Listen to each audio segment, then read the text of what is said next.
Good evening, my David Lloyd students. How are you doing? I am missing you all, looking forward to getting back to David Lloyd Capel and teaching Broga and Pilates to everyone again. But in the meantime, I'm glad that we're all home and we're all staying safe during this time.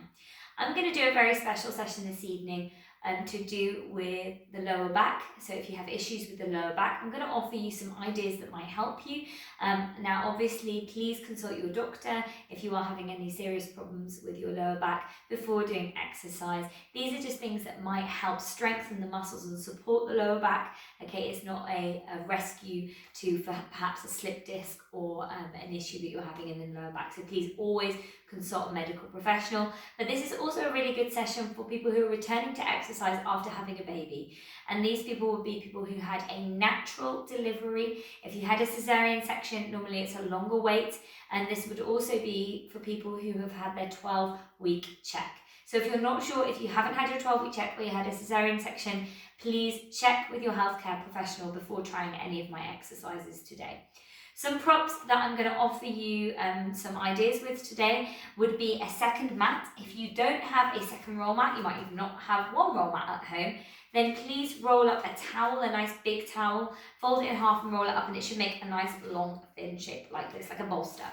Okay, you may also need a cushion. Okay, I have a small scatter cushion here. I'd recommend a scatter cushion as opposed to a big square cushion because it's easier to fold. We're going to be folding this in half, so that might be a nice option for you today. And finally, if you have a Pilates or a yoga block, feel free to use that, but only the thin ones, not the thick ones. Or very simply a nice thick book. So I'm going to be using a thick book today. So we're going to start lying on our backs in semi-supine position. Okay, so you want your feet and your knees hip width apart. Just gently roll yourself down and come to lying on your back. And we're just going to do a top to toe check. So first of all, notice the head position. Is the head knocking right back? Often if people are very tall, because the body is longer, because the legs are longer, you find that when you lie down, the head and neck naturally fall backwards. This means there's a very big gap between the chin and the chest, okay? If that is you, you can always put something underneath the back of the head. In my classes, I often use a roll mat because it's a little bit softer, so you can pop the head onto a roll mat if you find the head is dropping a long way back. If the head is just dropping a little way back, you may find by popping a roll mat, it means the chin then tucks in and you lose this gap between the chin and the chest. You can always unroll the mat a little bit, or you can very simply use the book. Okay, so the book's nice because the floor is going to be quite hard anyway, so you get that nice flat sense for the spine and that nice hard surface to really lengthen the back of the neck. So notice there's a gap of about an apple size underneath my chin, between my chin and my chest. Now I'm noticing my shoulders. Can I feel the backs of both of my shoulders on the floor? And can I perhaps even relax my shoulders down towards the ground a little bit more? Can I feel both sides of my rib cage? Often if you have back pain, you'll tend to lean more one side or the other. Can you feel both sides of the ribs on the ground? Now we'll talk about the middle of the body in a moment, but the hips, the lower back, right at that lower back, okay, we have the sacrum, at the very base of the spine. Okay, is it painful to lie on the sacrum? If it is, you can always pop a towel, just fold it in half underneath your bottom, okay, underneath that lower back, just to cushion your back. Notice that the knees are the same height. So you haven't got one leg further forward or further back, and both feet are apart the same distance as the knees, and the toes are facing forward. And can you feel your big toe, your little toe, and your heel? So like tripods underneath the feet. Your palms are facing downwards and you're reaching your middle fingertips as far away from you as you can. Now, once you're in this position, just do a top to toe check. How does the lower back feel? If you're really struggling and you've got a lot of aches and pains in that lower back, maybe it's a good idea to pop just again a folded towel underneath the arch of the back, just to soften that area, and it gets our body used to lying like this. Okay, before we go any further, I just want to do a check with those who are post-babies. So take 3 fingers, 2 or 3 fingers. You're going to place your fingers, okay, above your belly button. And very carefully, you're going to roll your chin onto your chest and lift your shoulders off of the ground. Now notice, you may find you can feel the muscle split Okay, you have your line that runs down the center of the abdominals. It's called the linea alba. Okay, and often that will spread to allow space for the baby to grow. That's perfectly normal. But what we're checking for is to see how wide that gap is. And that's what your doctor should check with you after you've had your baby. And they say that after 12 weeks, you tend to have a 2-finger gap. So there should be no more than a 1 to 2 finger gap. If it feels 2 or more, then I want you to make sure for this whole workout that you are keeping your head on the ground. Now also check below. More uncommon, but sometimes people can find a very big gap underneath the belly button with big babies. So again, just checking that we can feel only a 1.5 to 2 finger gap and no wider. From here, very gently roll your head back down. Woo, there's a bit of an abs workout already. Okay, if you can feel that gap very, very wide, okay, or you can feel anything pushing through that gap, and you haven't had your doctor's check, please go and speak to your doctor or your healthcare professional first. Okay, I'm going to take you into our first exercise. So we're going to concentrate on the section between the ribs and the hips. So I want you to draw your belly button in, okay, which sounds like an easy thing to do, but if you've had a baby, your muscles don't know how to work anymore. So often you'll try and draw your abs in, and actually they'll push together and they'll push out. This is normal. It doesn't mean you're weak. It just means your body can't remember how to draw things in. So place your hand on your belly and you want to feel like the belly is drawing down towards the ground. Now, once it's drawing down, draw the belly button in and up so you can feel it coming up under the rib cage. And you may feel your pelvic floor as well. The pelvic floor, you should feel it as if it's lifting in and up. Okay, it's like going up high in a lift in a very tall building. Okay, you might feel a little bit of squeezing. This is perfectly normal, and particularly postpartum. Don't worry about those sensations of needing to pee. This is very, very normal. Drawing the belly button in and up, pressing the back of the rib cage down towards the ground. So just to check the ribs aren't sticking out and up, they're pressing down. And as you press down, you'll feel they're pointing towards your hips. From here, fold one leg to what we call tabletop. So tabletop, the knee is in line with the hip, the foot is in line with the knee. Now you're going to try and hold that belly button in, and then you're gently going to lower that leg and then lift the second leg. So this is level 1, and you might think this is very easy, but just give me 8 of those, placing the leg up into tabletop and placing it back down, but keep that lower back pressing towards the floor and drawing the belly button in the whole time. If you're finding this difficult, and I'm finding it difficult, and I had my baby over 17 months ago now, okay, then please give me at least 16 of these, rest, and then do another 16 before you do any more. Now can we add breath, breathing in and breathing out. Nice, breathing in and breathing out. Keep drawing the abs in, keep pressing that lower back down, keep pressing the rib cage down towards the floor. Feel the shoulder blades on the ground. Are you relaxing your face, your jaw, your neck? Good, let's have 2 more. And take a little break. Good, bring both knees in towards you. Bring the hands onto the knees. Lower back clients, if you found like you were rocking from side to side, it may be that the pelvis is very unstable. Okay, you may be having some problems with the pelvis. And again, if you haven't consulted a healthcare professional, it might be good to see an osteopath, because osteopaths are fantastic with the position of the pelvis. Okay, we're just going to bring those knees in towards our chest. Place your hands on the tops of the knees and just give me 4 circles one way. And as you circle, notice, is that lower back really coming off the ground, or can you maintain keeping that lower back on the floor, just massaging the sacrum? Nice, and then going the other way. If this is very painful, then I don't want you to take it any harder with my exercises today. 2 more, and 1 more. Nice, placing the right foot on the floor, placing the left foot on the floor. Okay, I'm going to make it harder. Fold your right leg to tabletop. From here, use your core and lift your second leg to tabletop. Again, place your hand on your belly. Is your belly pushing out, or is it drawing in? And you want to be pressing those muscles in towards each other, so they're re-knitting as much as they can, as close together as they can. From here, place your right foot on the floor, place your left foot on the floor. Now we do the other side. Left leg, right leg, left leg, right leg, right leg, left leg, right leg, left leg. Just keep alternating. Good. If this is too much for your brain, do forward the left and then forward the right. Nice. Shoulder blades down. Now let's add breath. Breathe in. Keep breathing in. breathe out, breathe out.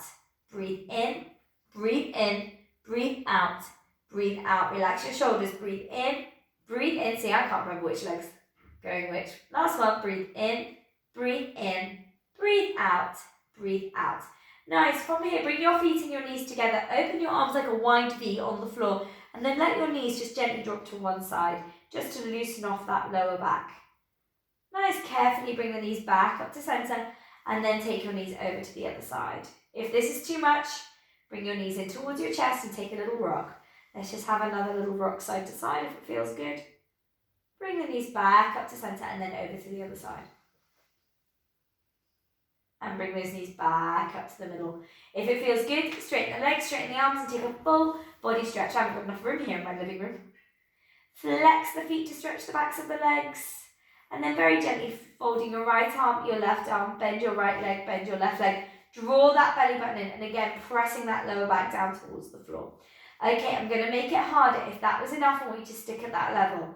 Fold your right leg to table, fold your left leg to tabletop. This time, if you can maintain your belly button drawing in and not pushing out, if you can press your lower back onto the floor, I want you to touch your right toe down towards the floor. Breathe out, out, out, out, out, out, out, and lift it back up. Your left leg down towards the floor. Breathe out, out, out, out, out. Nice. Now notice here, what we're not doing as we lower that leg is arching that back. We're keeping that lower back pressing, and we're also not lifting the leg higher. Okay, so you want to bring it back to that tabletop position. Let's have 4 more. Belly button drawing in. 3 more. Shoulder blades down. 2 more. 1 more after this and we're finished. Last one. Nice. And then draw your knees in towards your chest. So these look like simple exercises, but once you start to do them and do lots of them, you'll really start to feel that you're having to work really hard to keep that belly drawing in. Okay, now we're going to start to lift our head and shoulders off of the ground. If this is too much for you, please go back to the versions I just did, okay, and keep your head and shoulders on the ground, particularly if you are just 12 weeks and you can feel that that gap is quite wide above the belly button. But if you're feeling able today, I want you to peel your chin onto your chest to look at your thighs. Now, a lot of people get stuck here, okay, they get stuck looking up, okay. Take hold of the backs of your legs and then lift yourself up by pulling on the backs of your legs. If that's enough and you think, oh my goodness, I'm not going to survive, you can always at this point bring the mat behind you and bring the mat right under your shoulder blades just to support you a little bit while you get used to being back into this position. Now you're not hanging out lying on it, you're still working, but there's just a little bit of support for you. Okay, what we're trying to do is get our shoulders off the ground. If you're using just your neck, you'll notice the neck will jut forward, your eyes will look up, and all you're going to hurt is your neck muscles and your shoulders. You've got to be looking at your thighs. From here, you're very gently going to lift your right arm in line with your ear. Breathe out, out, out, out, out, out, out. Lift your left arm in line with your ear. Breathe out, out, out, out, out. Belly button in. Lifting both arms. Look at your belly button. Is it drawing in? Breathe out, out, out, out, out. Place your right fingertip down. Place your left fingertip down. And relax back down. And if you've got the mat, you just take the mat out from underneath you and you take a slightly longer break. I'm not going to use the mat for the next 2 rounds. If you need to, use the mat. Pause me to take the time to take the mat in and out from underneath your shoulder blades. But if you want a little bit more, from here, very gently fold your right leg. Is the belly drawing in? Fold your left leg. Is the belly drawing in? From here, peel your chin onto your chest. Take hold of the backs of the legs. Bring your chest up a little bit higher. Then extend your right arm and your left arm. Is the belly drawing in or is it pushing out? From here, look at your thighs. Right arm in line with your ear. Breathe out, out, out, out, out. Left arm in line with your ear. Breathe out, out, out, out, out. Both arms in line with your ears. Keep your chest off the ground. Place your right foot on the floor. Place your left foot on the floor. And gently lower yourself back down. Now, in one of my other videos, there is another option where you straighten the legs, and there's also an option where you lower the legs. I'm not going to do those options today because they are really next level for once you feel like you've got control of these lower back issues and also you're a little bit stronger post-pregnancy. I'm going to show you another option now to relieve the lower back but also build strength. So, remove the book.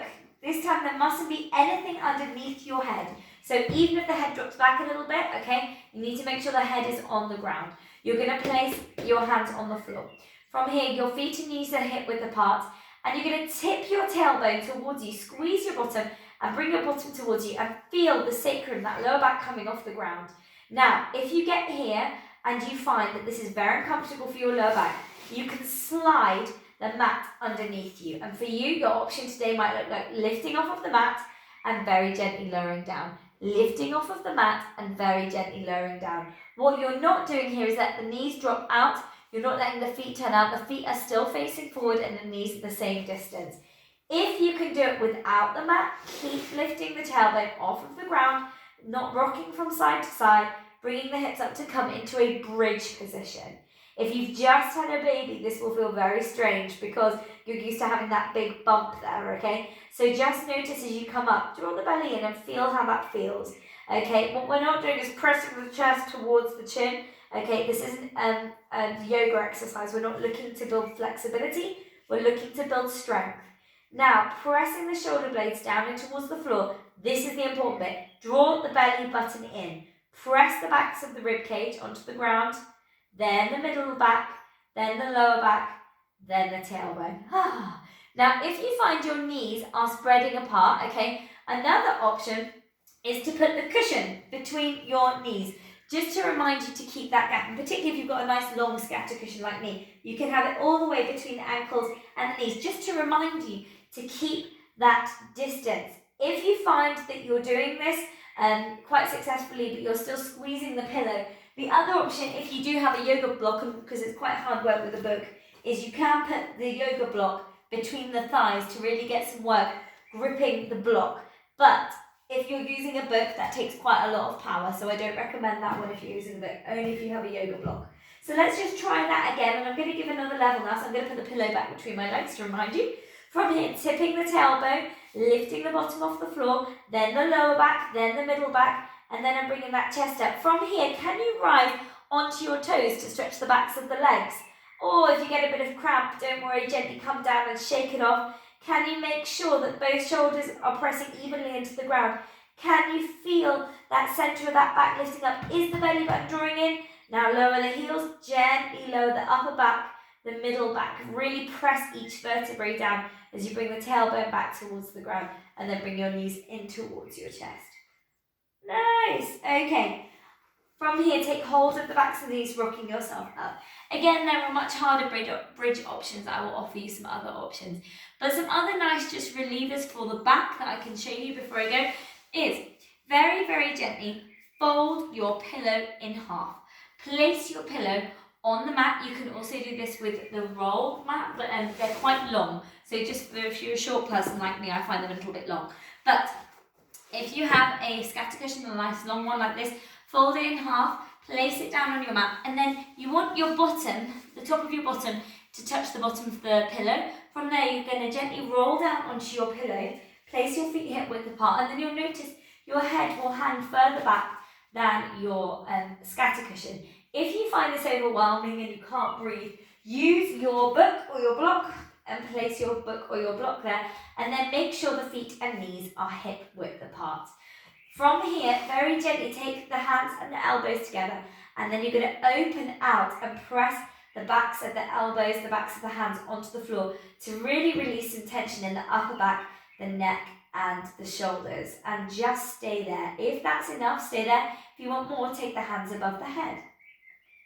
And then you can really start to feel both sides of the shoulders and the chest relaxing down towards the ground, and maybe even staying here, maybe even doing a couple of tailbone lifts, just lifting the bottom off of the ground and then placing it back on the ground, maybe just rocking from side to side, or maybe just remaining in the same place, feeling the work in the body. If this is still too much, just bring the arms down by your side and turn the palms up towards the ceiling. And for those of you who want to feel a little bit of relief in the lower back, bring your feet together, your knees together, and gently open those knees. And again, test it. Maybe do one side, then do the other, and then do both, just to really release in the lower back and the hips. And again, you can use a roll mat here, or you can use another cushion just to prop yourself if you find that that angle is just a little bit too steep. And then you can stay there and just feel that lower back release. To come out of this very carefully, I like to roll to the right, so you close the left side onto the right side. and then you can bring yourself up. Nice. So they're just a couple of ideas at home for releasing some of that lower back pain, and I will do another video in a couple of days just looking at some work in bridge position. I hope you have had a wonderful Easter weekend and look forward to seeing you all soon.